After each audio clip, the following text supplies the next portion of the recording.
देखो बोली लग रही थी मार्केट मंडी आया ना इस टाइम मैं देख सकते बोली दोनों बाहर यहाँ लगते हुए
बख्शी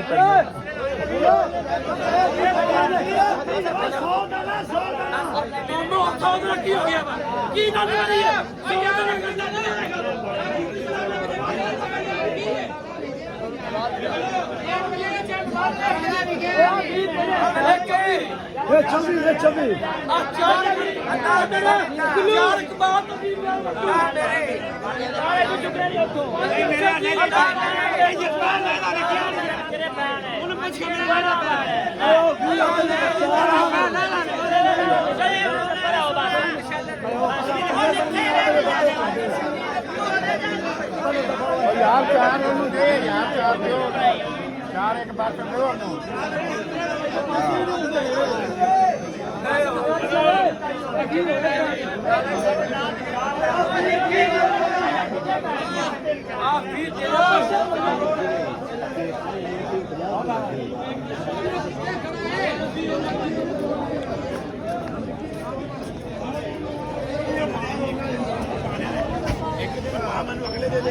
और रक्षा दिलाया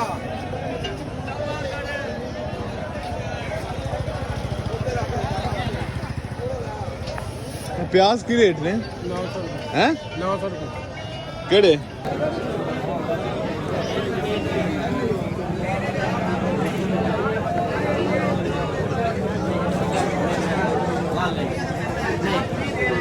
भाई वीडियो बनाना आ गया ही की रेट क्या करे जरा की रेट है रेट की 550 100 दाना हां वाला हां इसे बहुत दाना लेना पता नहीं मैंने नहीं पता 50 दाना अच्छा और केड़े केड़े ने ये ने बाकी वेगी है लेट क्यों आया लेट गया बस ऐसे उठ ही रही लेट बहुत टाइम उठा को केड़े कितने चैनल बनाए फेसबुक ਤੇ YouTube ਤੇ ਇਹ ਮੇਰੇ ਸ਼ਹਿਰ ਉੱਤੇ ਹੈਗੀ ਮੰਡੀ ਦੇਖ ਸਾਡੇ ਜੇ ਤੁਸੀਂ ਵਹਾਂ ਪਾਸੋਂ ਮੋਰਾਲ ਵੀ ਵਿਖਾ ਰਿਹਾ ਮੰਡੀ ਦਾ ਸਬਜ਼ੀ ਯਾਰ ਚੀਜ਼ ਇੱਥੇ ਪਈ ਹੋਈ ਹੈ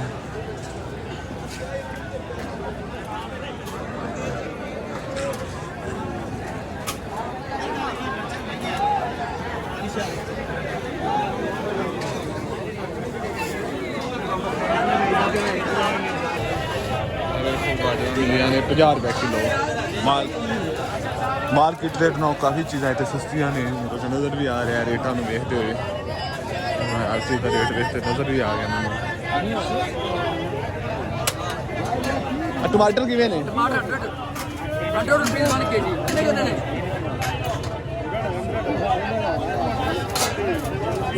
ਆ ਕਰ ਦਿਓ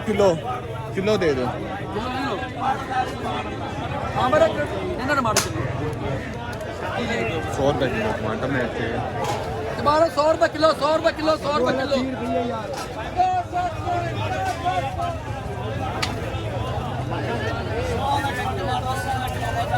ਹਾਂਜੀ ਮਿਰਚਾਂ 40 ਰੁਪਏ ਕਿਲੋ ਚਲੋ ਭਾਈ ਜਾਨ ਆਹੋ ਲੈ ਸੁਣਾ ਹੋਰ ਵੀ ਦੇ ਇੱਕ ਦਾ 50 ਨਹੀਂ ਪਿਆਜ਼ ਮਹਿੰਗਾ ਹੋ ਗਿਆ ਹੋਰ ਮਹਿੰਗਾ ਹੋ ਗਿਆ ਪਿਆਜ਼ 22 ਲੱਖ ਦੀ ਗੋਲੀ ਹੋ ਗਈ ਹੈਲੋ ਕੱਲ ਇੱਕ ਤਰੀ ਵੇਲੇ ਆਏ ਨੇ ਸਾਰੇ ਆ ਪਕੜਾ ਜੇ ਆ ਫੜਾ ਜੇ टमाटर 100 रुपए किलो का थोक 500 चना 100 का 5 किलो 100 का